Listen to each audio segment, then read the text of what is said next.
नमस्कार, मैं हूं रविंद्र जैन और आप देखना शुरू कर चुके हैं सबकी खबर। आज मध्य प्रदेश की राजनीति की सबसे बड़ी खबर है कि भारतीय जनता पार्टी के सबसे अमीर विधायक संजय पाठक पर ईओडब्ल्यू का शिकंजा कस गया है। जी हां, ईओडब्ल्यू ने उनके परिवार की कंपनियों की जांच शुरू कर दी है। बहुत बड़ा मामला है और आरोप लगभग 900 करोड़ रुपए के घपले घोटाले के ये आरोप लग रहे हैं। आरोप में कितनी सत्यता है ये जांच के बाद सामने आएगा। लेकिन मध्य प्रदेश में भारतीय जनता पार्टी की सरकार है। मध्य प्रदेश में ईओडब्ल्यू हम और आप सब जानते हैं कि मुख्यमंत्री के अधीन काम करता है ईओडब्ल्यू। और मध्य प्रदेश में भारतीय जनता पार्टी के विधायक, सबसे अमीर विधायक संजय पाठक पर आखिर शिकंजा कस गया है। बहुत बड़ी राजनीतिक खबर है, मैं आपको विस्तार से बताऊं। लेकिन यह होना ही चाहिए। होना इसलिए चाहिए क्योंकि सहारा समय के पास गरीब लोगों का जो पैसा जमा था वो पैसा गरीब लोगों को वापस किया जाना था और इसकी सारी मॉनिटरिंग केंद्रीय गृह मंत्री अमित शाह जी कर रहे हैं।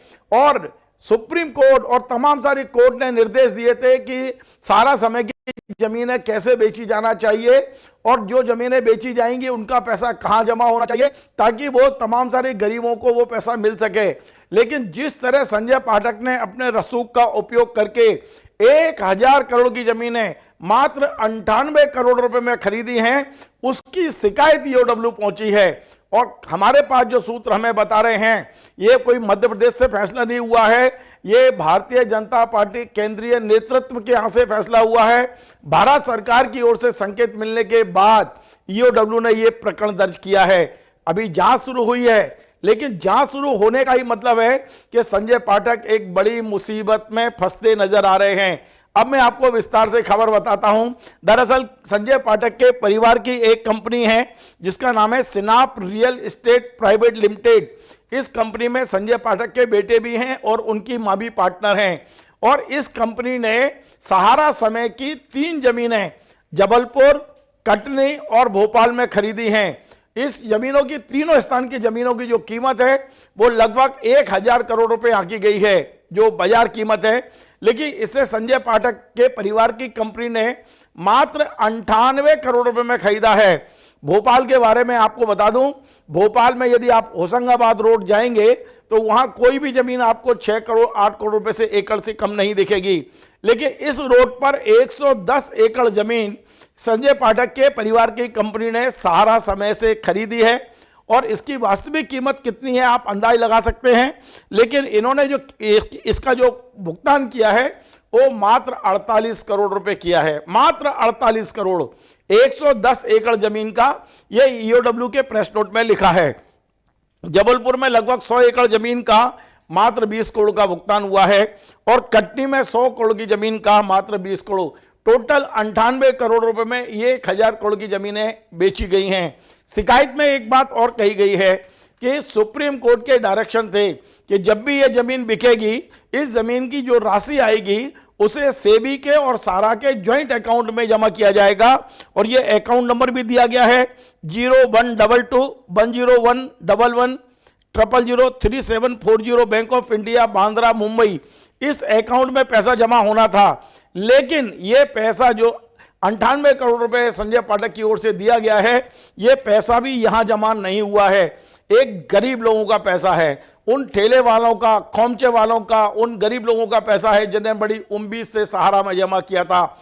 उन्हें उम्मीद थी जब बेटी की शादी होगी तो ये पैसा मिलेगा, उन्हें उम्मीद थी जब घर में कोई काम होगा तो उनको ये पैसा मिलेगा, जब घर बनवाना होगा तो पैसा मिलेगा। लेकिन सारा समय फेल हो गया। सारा समय ने उस पैसे से जो जमीनें खरीदी गई थी उसे भी संजय पाठक के परिवार की कंपनियों में खुर्द-बुर्द की गई है।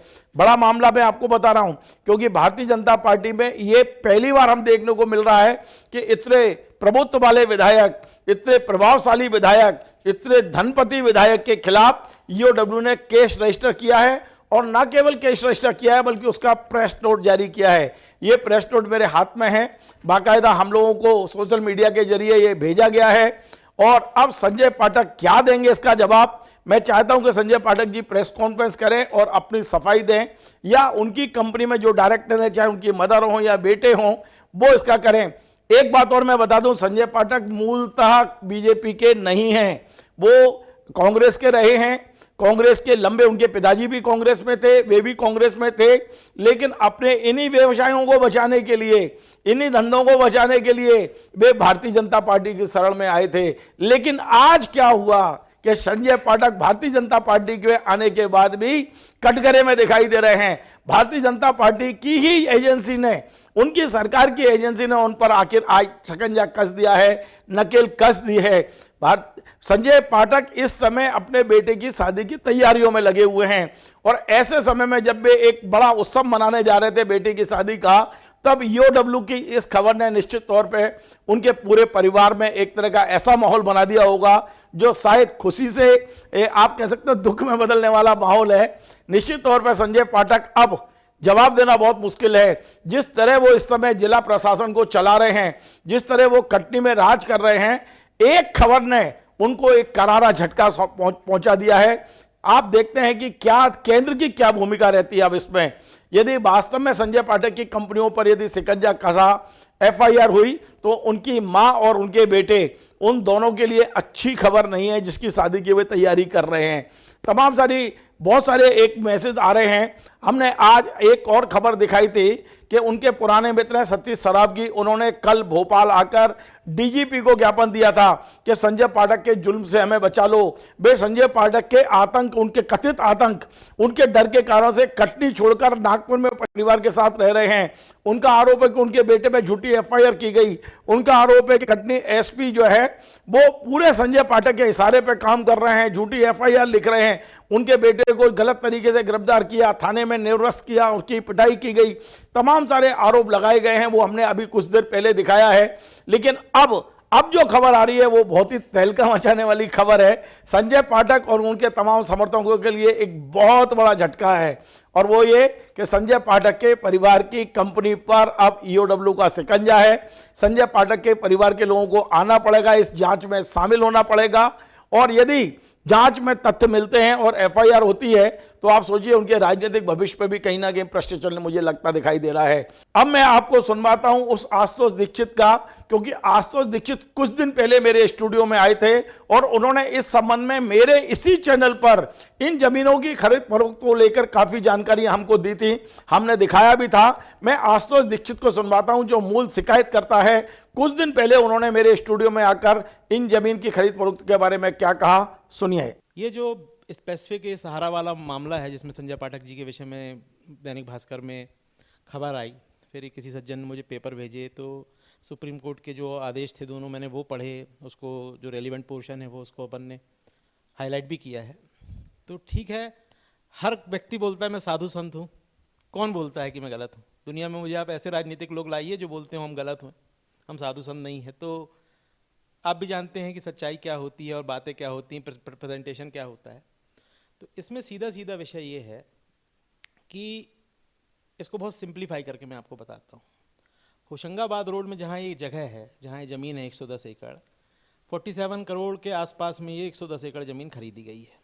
मतलब अगर अपन इसको टेंटेटिव माने, मोटा माटी माने, तो 40-42 लाख रुपए एकड़ में।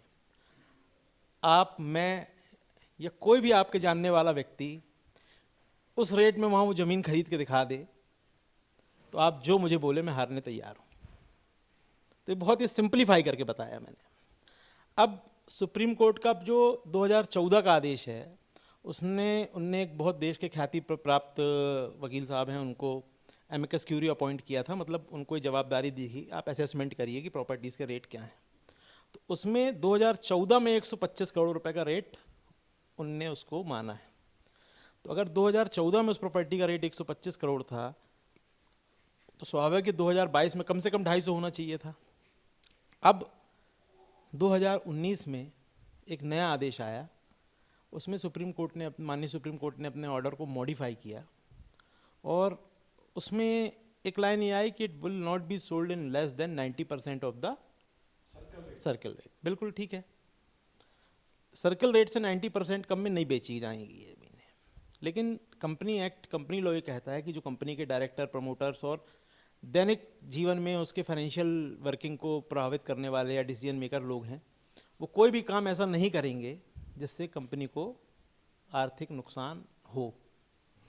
अब इसमें होना ये चाहिए था कि सहारा के जो अधिकारी थे, जो पाठक जी की तरह संत होंगे, जैसे पाठक जी दूध के धुले हैं वैसे वो भी दूध के धुले होंगे, तो उन दूध के धुले अधिकारियों को इसका पब्लिकेशन अंग्रेजी अखबार में, हिंदी अखबार में, 2-3 भाषाओं के अखबार में, और चूँकि बड़ा मामला था तो 2-3-4 प्रदेशों में इसको निकलवाना चाहिए था। ऑक्शन होता, हो सकता है ऑक्शन में 47 करोड़ की जगह 147 करोड़ रुपए में ज़मीन बिकती। और देखिए, ओवरऑल मेरा कंसर्न और स्टैंड इसमें यह है कि ये पैसे अगर आते तो ये पैसे जाते किनके पास? उन रिक्शे वालों के पास, उन सब्जी वालों के पास, उन lower middle class family, medium class लोगों के पास जिनने वो पैसे जमा किए थे। संजय पाठक जी ने ज़मीन ली तो मेरा तो कुछ ले नहीं गए, या आपका कुछ तो ले नहीं गए, लेकिन यहाँ मुद्दा ये है कि अगर इसकी ज़मीनों की कीमत सही तरीके से आंकी जाती और सही तरीके से बिकती तो इसमें अंतिम पंक्ति का जो व्यक्ति है, जो सहारा का निवेशक है, उसको कहीं ना कहीं लाभ होता। अमर भाई, मैं एक बात जानना चाहता हूं कि सुप्रीम कोर्ट ने ये भी कहा था कि जमीन जब भी बिकेगी उसका पैसा सेवी और सहारा के अकाउंट में जमा होना चाहिए। क्या वो भी पूरा फिलफुल हुआ है? क्या पूरा पैसा जमा हुआ है उसमें? देखिए, रजिस्ट्री के हिसाब से तो ऐसा नहीं दिखता। रजिस्ट्री में जो पैसे गए हैं वो रजिस्ट्री के पैसे गए हैं सहारा के प्रमोटर्स के अकाउंट में, और कहने वाले ये भी कहते हैं कि जो ऑन पेपर पैसे दिए गए और अंडर टेबल पैसे दिए गए उसमें बहुत डिफरेंस है, अलग से भी एक मोटी अमाउंट दी गई। तो आपने आशुतोष को सुना। संजय पाठक निश्चित तौर बहुत मुश्किल में है। आपको हमारा ये कार्यक्रम पसंद आए तो आप इसे शेयर करें, लाइक करें, कमेंट करें, और आपसे बार बार निवेदन है हमारे इस चैनल को सब्सक्राइब अवश्य करें। धन्यवाद।